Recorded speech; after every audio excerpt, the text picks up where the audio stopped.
Deep in space within the Ruckbat sector lay a G-type star whose third planet was perfect for colonization.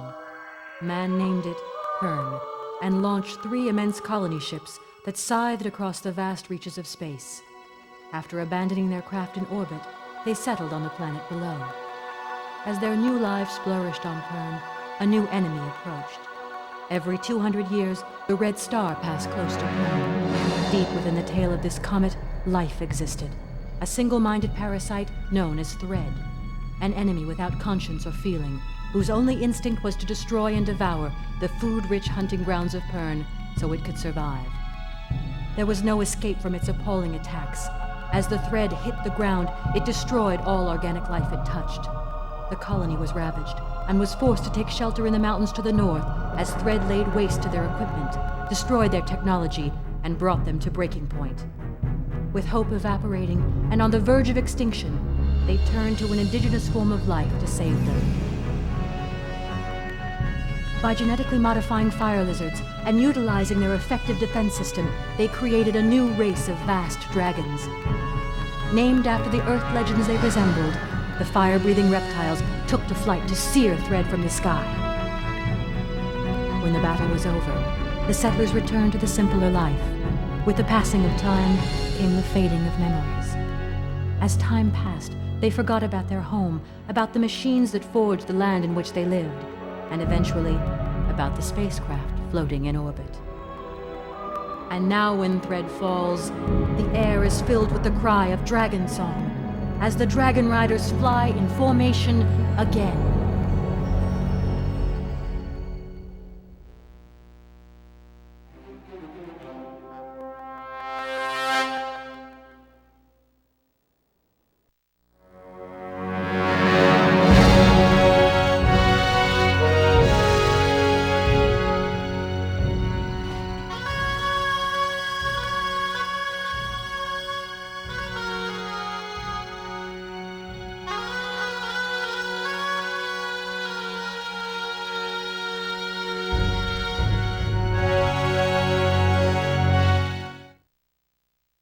It was nearing the end of the 7th pass, and 2 young men had been selected as candidates for impression.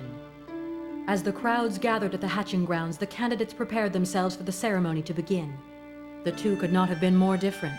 The elder, Roth, driven by ambition and family expectancy, eagerly awaited the arrival of the dragon that was to merge thought and consciousness, to become one with him. The other, Dalcor, was filled with fear. He had heard the tales about the dangers these ceremonies held. And when the egg cracked, the fledgling dragon began to make his way out of its shell. Roth stepped closer, pushing Dalcor aside, ignoring all sense of occasion and respect. The crowd stood on in awe and waited for the beautiful creature to break into the Pern air and select its rider for the first and only time. Roth leaned forward, waiting for the dragon to reach out and touch his mind. But the dragon pushed past him, knocking him to the ground, and advanced over to the terrified Dalcor. The young boy stared back, petrified, as the awesome beast studied his face. Then deep within his mind he heard a voice calling him soft and comforting. "Greetings, Dalcor. I am Zenth." The dragon spoke, using Dalcor's new dragon name. Zenth had chosen him. They were now as one, their thoughts intertwined forever. Dalcor had become a dragon rider. Roth stared on, bewilderment and confusion plain on his face. How could such a mighty animal possibly not select him? All his expectations were suddenly shattered as he pulled himself off the rocky floor.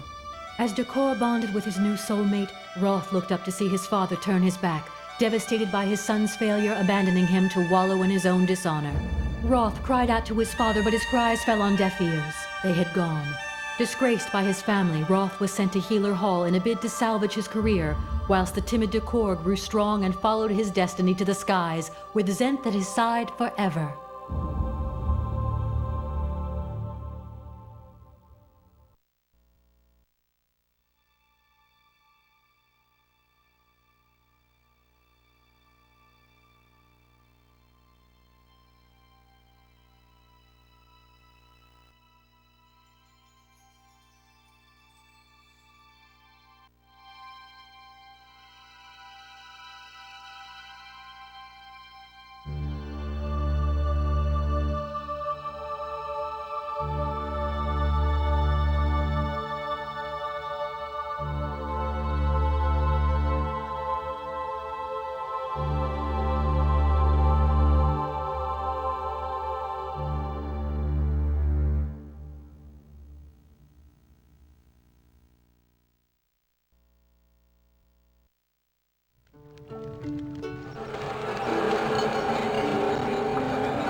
Good morning, Nicole. Bad dream? Too much wine is all. A new shipment from Bendon arrived last night. I know. Everyone had a good time, though. Just as Nalaya would have wanted. She was a good whalewoman. She'll be missed around here. None will miss her more than Marath. She is desolate and risks leaving her clutch. A gold never leaves her clutch, with or without their werewoman. There is always a first time. Then we must find a new werewoman for the golden egg in the hatching ground. I'm sure Sabor realizes the situation. He does. My hide itches to call. You always itch. Your hide and your belly are all you think about. My hide needs oiling. The oil is on the shelves, unless you knocked it off in a stupor last night. The brush should be nearby.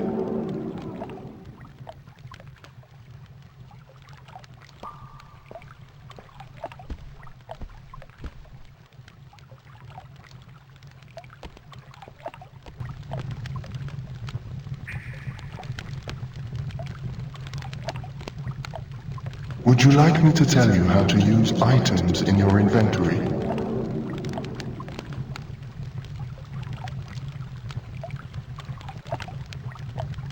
I think with my clouded head that would be useful. Open your inventory by pressing the inventory button.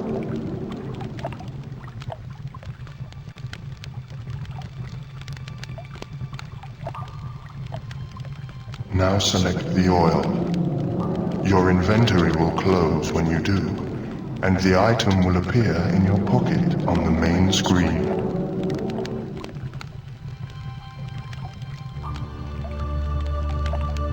Whichever item is in the large circle on the right is the item you will use when you press the Use button. Walk over to me. Make sure that the item is in your pocket, and then press the Use button.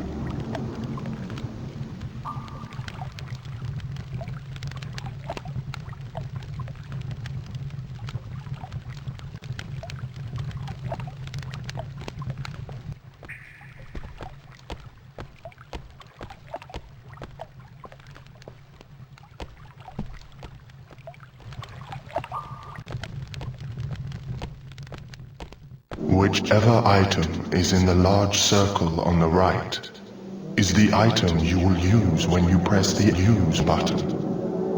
Walk over to me. Make sure that the item is in your pocket, and then press the Use button.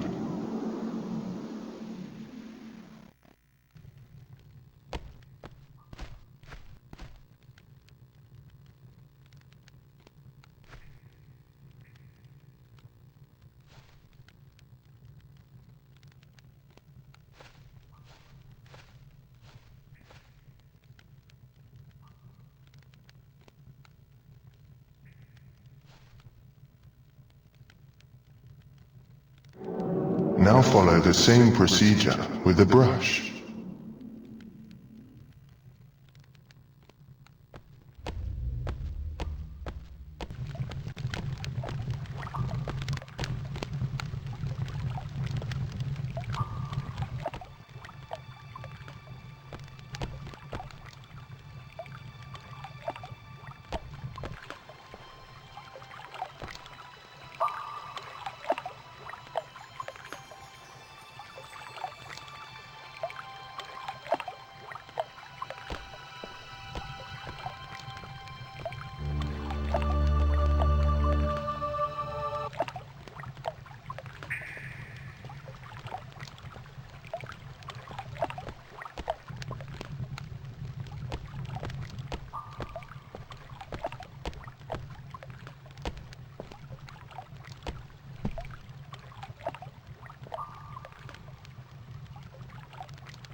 Thanks, Decor. Yugath has told me that Sabor wants to meet with you and the rest of the wing later in the day. Regarding a new werewoman, no doubt. A search is required. No suitable candidates are here in the weir. We must go to the holds. I'm not sure the other riders will like that too much. They think hold stock is inferior. Nonsense.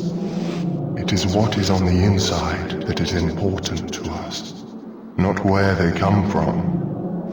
Don't let the old men's dragons hear you say that. You know that rigid tradition is all that drives them. The Red Star has almost passed. Soon traditions will have no meaning. Perhaps. It has been known that the Hold Lords will begin to question our purpose on Pern. We shall have to wait and see.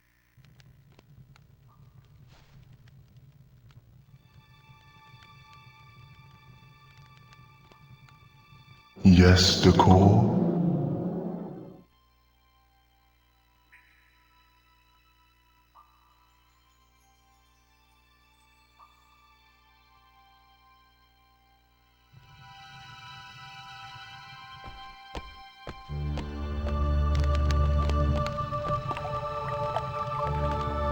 Craftmaster Dawn has let me know that your riding gear is repaired from the thread scores on it.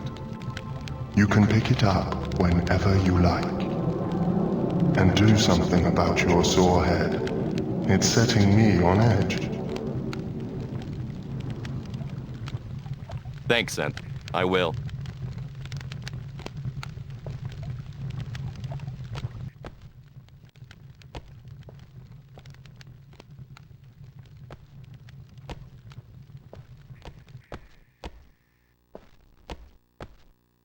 Hello, lad. How's the head? A bit sore. I don't think Zenth is too happy with me either. Brenth, too. Nothing worse than a dragon with a sore head. I'll bet Natoth is fuming this morning after what Nath did last night. And what did Neth do? You don't know? Well, far be it from me to tell you and risk the fellow further embarrassment. Very well. Zenth tells me I left my knife with you last night.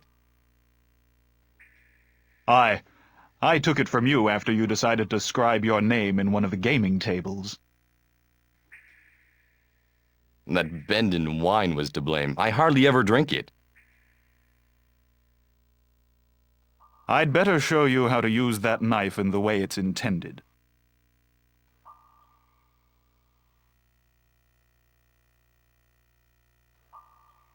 A good idea. I could use the practice.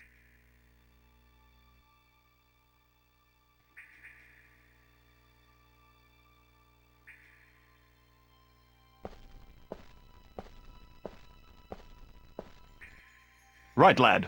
Arm yourself. Go into your inventory and select the knife.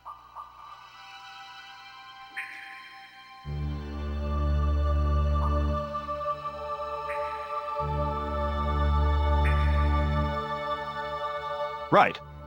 To use the combat stance that Jacob taught us when we were weirlings, press the action button.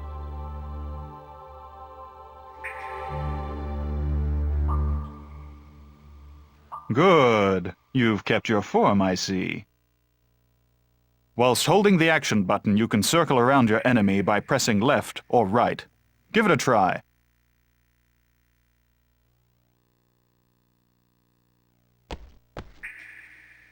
Right. Now press forward once to do a light attack.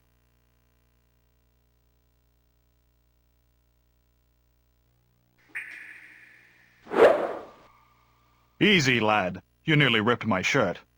Now press and hold forward to do a heavy attack.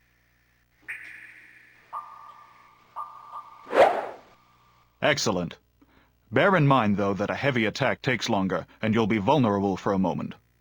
Watch your enemy and how they move to gauge when is a good time to strike.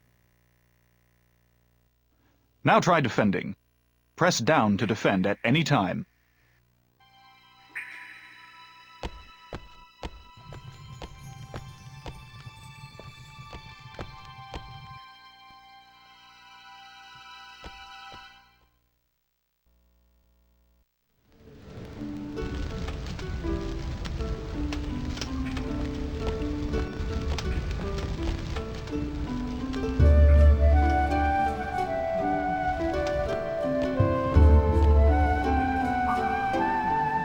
Hello, Hello, Imara. I was just admiring your work. Thank you. I call it the world of Pern tapestry. When it's finished, it will show the whole of Pern in fine detail. That's fascinating. Very beautiful. In order to complete it, I need someone very reliable to gather information for me. Someone whose reputation precedes them.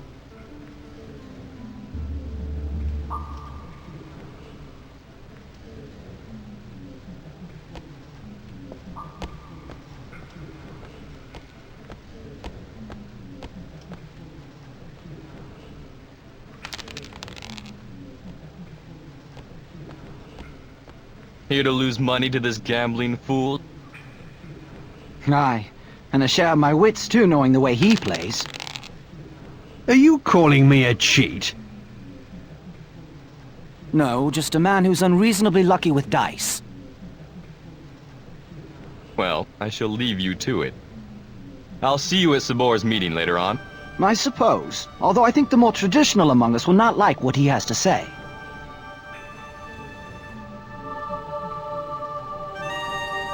Decor, you're up early. I bet your head feels a bit thread-beaten, doesn't it? I felt better. Now, about that gambling debt you owe me. Gambling debt? I must have been drunk. The look on your face. You were right, Timon.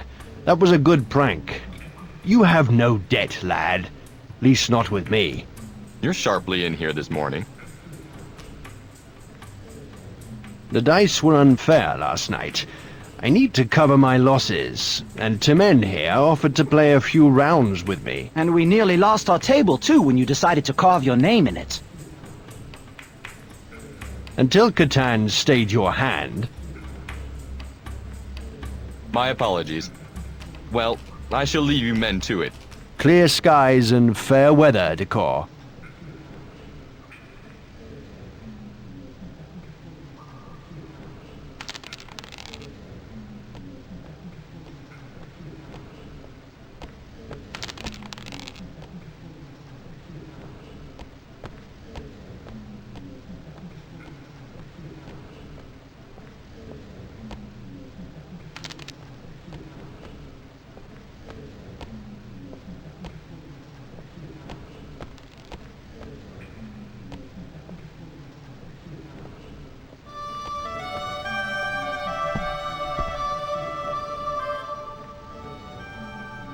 Oh, it's you. What do you want? I wanted to talk for a while. I suppose you've heard about this meeting with Sabor? As is every writer, I presume. I think it's disgraceful that we have to lower ourselves to look for inferior stock in the holds. It is breaking tradition. If breaking tradition allows us to have a new werewoman and save the future of our dragons, then so be it. But the were has always bred people for impression. Especially the werewoman. Why are you so afraid of change? Do you think that now the holds and halls have little use for us, they will begin to question our purpose? Never.